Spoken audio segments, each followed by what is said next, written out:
Hey guys, what's going on? This is the basketball picks and predictions for Saturday, March 8th, 2025. This is our last Saturday before we get into selection weekend to get your brackets ready. Lots and lots to get to this week. We got conference tournaments that are starting as we speak. They are still playing. And I haven't talked to you guys in a couple of days, so we'll go over some of the news that we've missed. The Sacramento Kings assistant Laux looks like he will probably be the top candidate at Florida State next season for the basketball program. Don't know much about this guy, but Florida State needs some help. They've had the same coach for 30 years, and they need some new ways of doing things, especially considering their football program also fucking sucks. Last night, Michigan State clinched the Big Ten regular season title outright. Tom Izzo's done that a bunch in his several-decade coaching career. And pretty much, the Big Ten's the second best conference in the country. Michigan State just wanted it more. Maryland also gave them a run for their money, but Michigan State's been solid all year long. Miami program finally got things straightened out. The assistant to Duke, Lucas, will be joining them to take over their program next year. So the state of Florida's got two pretty good coaches coming in there to right the ship. Also, the Mavs assistant coach Jensen, if the Mavs haven't had the worst luck this year by losing Luka and everybody else, Jensen's leaving now. He's going to coach his alma mater at Utah. So Utah hopefully will get some things going and go in the right direction. That program has really went downhill. More attention's been on Utah State than Utah. Louisville took a blow. Their threes leader, Smith, exited with an injury yesterday in yesterday's game. We hope he's back for conference tournament time, but definitely the NCAA tournament. He is a huge piece to what they've been doing right, okay? Move on to what we had Thursday night in the top 25. Michigan State, as we talked about, rolled all over Iowa. Holloman had some words of wisdom, if you will, for one of the Iowa players. They got in a bit of a scuffle. Cooler heads prevailed. They moved on with the game as Michigan State took over. Jace Richardson, who's the son of Jason Richardson, again with a solid performance, 22 points, 7-13 shooting, and 6-9 at the line. So he went in there, willed his team to a victory, and, they were down 7 points at halftime, come back to win the game by 7 points. That was a heck of a turnaround in the second half. And let's go ahead and get into the top 25 games for tomorrow. Again, this is the last big Saturday before selection weekend, and we got a great one to start off at noon Eastern. We got St. John's and Marquette taking on each other. Rick Pitino and the St. Johnnies come on to Marquette and, look to put a statement win together to take care of the Big East. They've played well all year. They've been in the top 3 in defense all year. They've lost 4 games. And, Luis Jr. has really, really played well. Kadari Richmond's played well. Dike Okafor's played well. Everyone's played well for the St. John's starting 5. And this is a Marquette team that has Cam Jones, who, again, will put up his 20 points even against a good defense.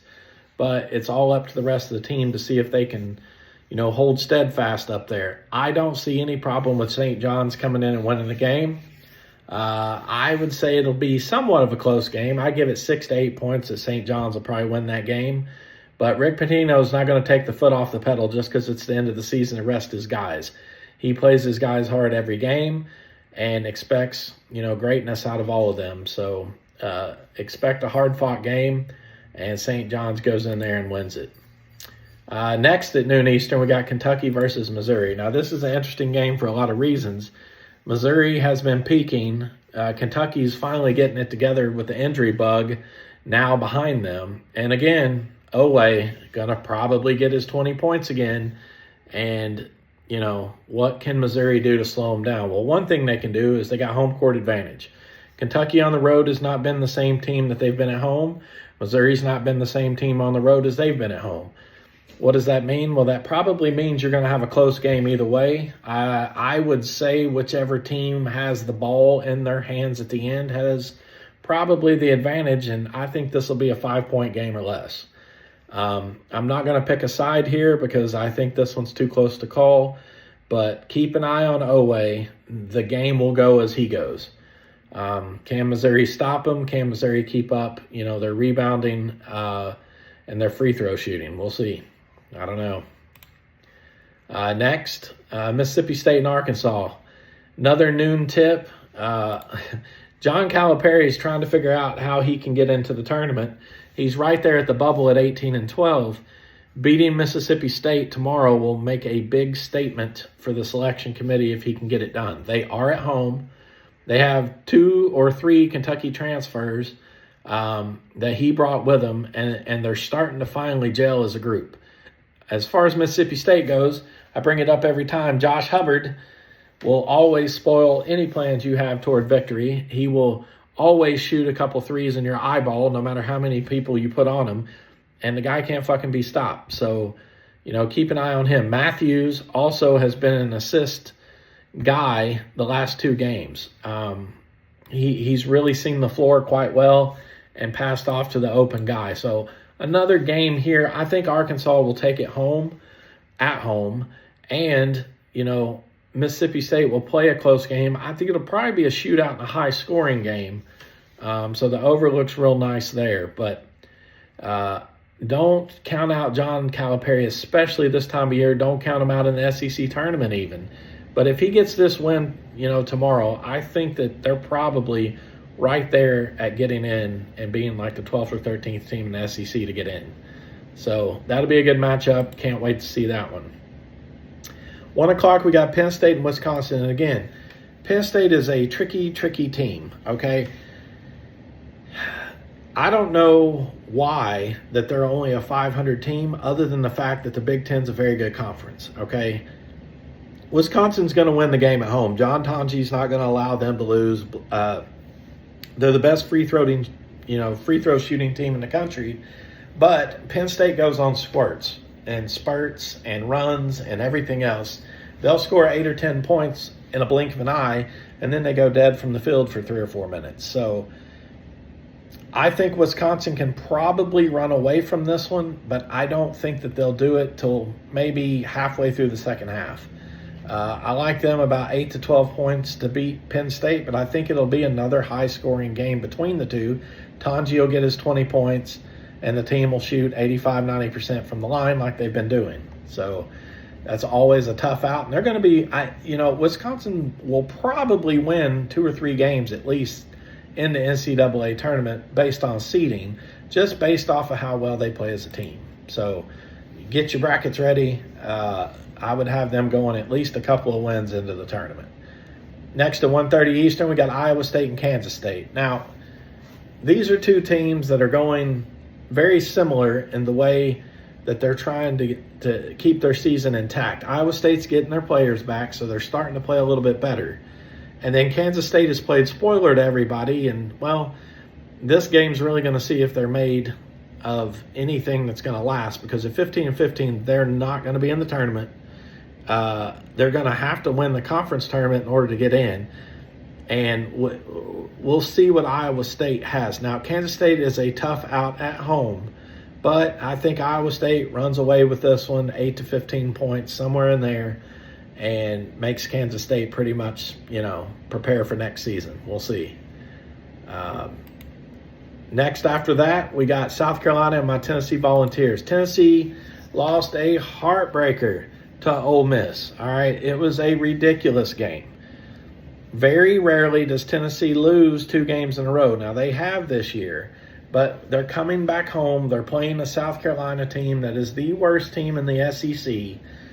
There's no way they're going to lose this game. They'll probably beat South Carolina by 15 to 25 points. Chaz Lanier, he's going to go off for 28, 30 points. This will probably be one of his best games of the season, and South Carolina just don't have a chance. The only thing South Carolina's got is they get a free fucking hotel room in Knoxville, Tennessee, and they get to fucking get their butt kicked by the Tennessee Volunteers. So that's happening. Rick Barnes may actually smile 3 times in this game, and we'll move on to the next one. This is a game that you can sleep on, you can overlook and move to the next week. South Carolina is a high school team at best. All right, they fucking suck.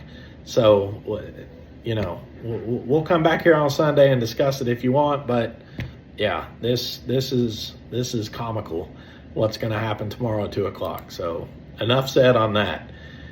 Stanford and Louisville kicks off at 2. If you guys haven't kept up with Stanford, they've got a French kid, Reynaud, that is pretty good. He puts up over 20 points a game. He shoots at 47%, and he's a 78% free throw shooter. And oh, by the way, he's a big man at 8 rebounds a game. He's almost averaging basically a double-double. So keep an eye out for what he does. Chucky is going to have a tough time at Louisville, Hepburn, driving the lane on this big kid. So if Chucky can shoot in the outside at a clip of, say, 35, 40% or higher, then Louisville's easily going to win this game. If he doesn't, this is going to be a close one, even though they're playing at home. So don't sleep on Stanford. Yes, they're driving all the way from California over to Kentucky, and that's 2,400 miles roughly, but they're going to have plenty of time to think about the game plan that they're going to put together. And again, that Reynaud kid is good, so watch out for him. He's a big tree with Stanford. But if Chucky Hepburn can score, let's just say 18 points or more, Louisville's in good shape. They'll be fine to finish out what they've got. They're 17-2 in the conference. Their losses are to Duke. And, yeah, I mean, wow, what the job they've done this year. They're also going to go pretty far in the tournament. Now, the game of the day, as far as I'm concerned, is at 2:30 Eastern. We got Alabama and Auburn. This is the Iron Bowl of basketball. We've already seen these two meet before. Auburn took care of business at Alabama. I see more of the same here. Auburn's at home. The line's 8.5. Auburn's probably going to win by double digits. Now, here's the deal. Janiah Broome has not been Janiah Broome the last 2 games. You would think he lost one of his hands and 2 of his fingers on his shooting hand. He can't hit anything. He's still getting his rebounds, but they need more production out of him. They need more points out of him. And Mark Sears, you know, he hates Auburn. And most Alabama players do, but Mark Sears literally fucking hates Auburn. And he's going to get his 20, 25 points against Auburn. But Auburn as a team is just too much. The only way I see Alabama beating Auburn here is if Grant Nelson, the mustache phenom from fucking South or North Dakota, they're both the same, steps up and says, all right, I'd like 15 or 20 points myself. If he can do that, that'll be enough to carry the day. But that'll be a fun game to watch. That is the game of the day. Keep it in the state of Alabama. And, you know, last time they met, Auburn was 1 and Alabama was 2. This time they meet, Auburn's 1, Alabama 7. So, you know, take that for what it is. At 3 o'clock, we got Maryland playing Northwestern. Northwestern is a stain on the Big Ten this year. Yes, they're 16-14, but they're not all that great. And the Crab 5 out of Maryland is going to go in there and, you know, really shut them down. Queen is literally an NBA prospect now. He could play on most NBA teams now. Gillespie's knocking on the door of being an NBA starter. Those guys play with such tempo and speed. Not a lot of people in the country can keep up with them. Maryland's going to do big things in the tournament. I'm excited for them. I think they're a Sweet 16 team, possibly an Elite 8 team due to seeding. So we'll see how that goes, but they're just going to be too much for Northwestern. And, 15-point game probably by Maryland. That's my guess on that one. After that, LSU and Texas A&M. Now, we've covered the SEC a lot. It's the best conference in the country. LSU fucking sucks this year. They're right behind South Carolina, and A&M has no identity anymore, so expect them to take it all out on LSU. I mean, they're going to treat them like some fucking redheaded stepchild tomorrow. A&M is going to cover whatever the damn spread is for sure, but they're probably going to win this game 15, 20 points. And Mac McMahon's team literally should quit playing basketball and go figure out who in the fuck they can recruit and get to LSU. You know, LSU's a party school. Get them guys in there, promise them the best partying experience that they can have as long as they don't drink and party the day before the game, and get some good talent in that gym, because it's been too long since Ben Simmons and all those guys came in there and LSU was, you know, at least a decent team. But A&M should have no trouble. Wade Taylor, the fourth, 20 points at least in this game. But Cam Carter's about all LSU has. I don't think he'll be able to handle the smothering defense that is A&M. So, sorry, LSU. You're going to get another loss at home. 4:30, we got Arizona and Kansas. Now, Kansas has fell out of the top 25. Kansas, again, as we've talked about, fucking sucks, and we don't know what's wrong with him. And him being Hunter Dickinson, but he's playing. He kind of looks like Big Bird. This week, I think he looks like Big Bird, trying to dribble a basketball with those big old fluffy fucking hands he's got. It's not looking right. He ain't looking right. And the only shots that he's making is like 5 to 10 feet away from the basket. You need the 7'2" big man to do something other than that. I can hit a shot 5, 10 feet from the basket. I'm 45 years old. So, you know, he needs to do more and really try to get his team centered around him. But Arizona, you know, they've been slipping a little bit too. But Caleb Love had a terrible game. ESPN made fun of him. All the commentators made fun of him. And I think he's finally got the message that he's got to play hard every game. Toby Awaka, the transfer from Tennessee, usually fouls out of most of these rough games against Kansas. He'll probably do the same here. It's all about, can he get 10 boards before he fouls out? That'll, you know, assist Arizona. But I don't think Arizona is going to lose this game even at Allen Fieldhouse. I think that they can win it by 5 or 6 points, honestly, so we'll see. Kansas needs this to turn around. Kansas needs this to get to 20 wins. So we'll see at 4:30 Eastern. Let's see. After that, we have Ole Miss and Florida at 6. As we talked about, Ole Miss played the shit out of Tennessee and beat them. And Florida went in there and took care of Alabama. At Florida, Florida gets the advantage. Florida's on fire. Ole Miss has been playing well, but Florida's going to win this fucking game. Condon went for 20-something points, and as I've said, every single game they've played, if Condon scores over 10 points, Florida wins every single time. He went for 28 points against Alabama, and, you know, if he can do that again, no one is stopping him. Florida will win the national championship, and you guys better have that on your bracket or you're going to lose your damn bracket. So Florida is loaded with players. Walter Clayton Jr., Elijah Martin, Condon. I mean, there's so many people on this team that Ole Miss is going to be overwhelmed, and they're not going to get it done. Florida's going to win the game, probably by 10 or 15 points, somewhere in there. Florida's going to continue to roll on into the SEC tournament next week. After that, we got Virginia Tech Clemson, 6 o'clock Eastern. All I got to say about this one is Clemson's at home, and it really don't matter who they're playing. They're not going to lose, all right? Virginia Tech sucks.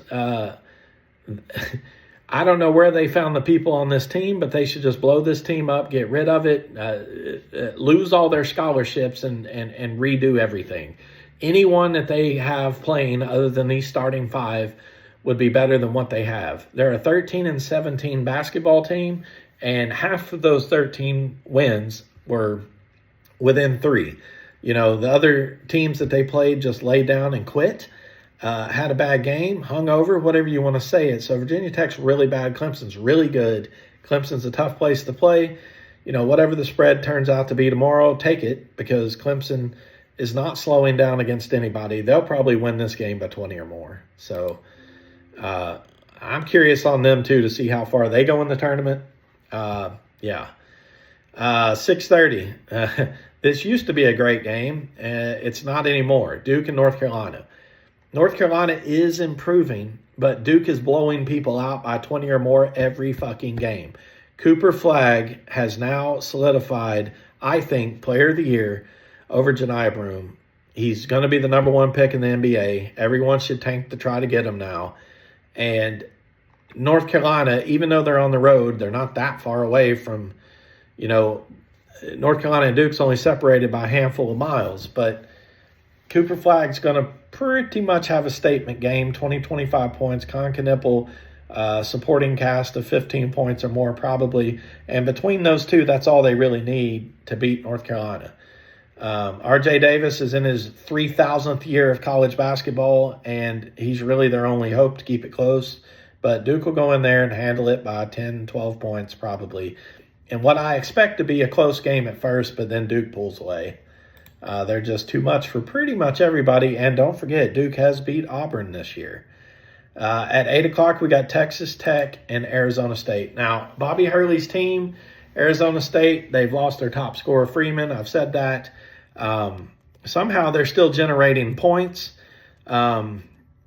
Keep that in mind against Texas Tech. But, oh, by the way, JT Toppin's coming to town. He's not stopping. He's well on his way to getting probably Big 12 Player of the Year, 18 to 20 points in this one, if not more. Arizona State, you're not generating 90 points again the way that you did at Arizona. Red Raiders should win this one handily. They could run away with it early and never look back probably. So that's coming tomorrow, 8 o'clock Eastern. And finally, we have our last two games. We didn't talk too much about Houston the last couple of shows. Houston is playing at Baylor. Houston also is not going to give up at the end of the season due to seeding. They've got the 1 seed right now locked up. All they got to do is beat Baylor tomorrow. They should beat Baylor tomorrow. They'll probably roll all over them. It'll be a low-scoring game, 15-point win, I'd say, by Houston. It's just too much for Baylor. Baylor's got a lot of weapons, but Baylor hasn't figured out how to get those weapons to fire together. O'Meara will have a good game one game. Wright will have a good game the next game. They can't ever seem to have a good game at the same time. And Cryer and Uzon and Roberts and all of the big guys, Arasano, all them dudes are going to come in there and pretty much assert their dominance and show, they're coming to Waco, and Houston's going to take over this game early. So that'll be fun to watch there. And then the last game of the night, to wrap this up, we got Utah and my Mormons. The Mormons are showing out lately. They're 22-8, but they've won some big games. Richie Saunders is a big time player. And you don't fuck with the Mormons at night. They're playing at 10 o'clock. They're at home. Yes, their in-state rival Utah comes to town, but as we've said, Utah is in disarray. They don't have any identity. They're hiring a coach, just trying to figure it out. They've got an interim coach now. Saunders is going off for 25 points. It's a night game, and everything will be as it should. BYU going in the tournament will be a fun team. And that's pretty much it. So that'll wrap up, Saturday, March 7th, picks and predictions. Like, subscribe, follow, do all those good things. Let me know what you like. Let me know what you don't like. If you got questions, comments, or concerns, let me know, and we will see you guys on Sunday. Have a good weekend. Later.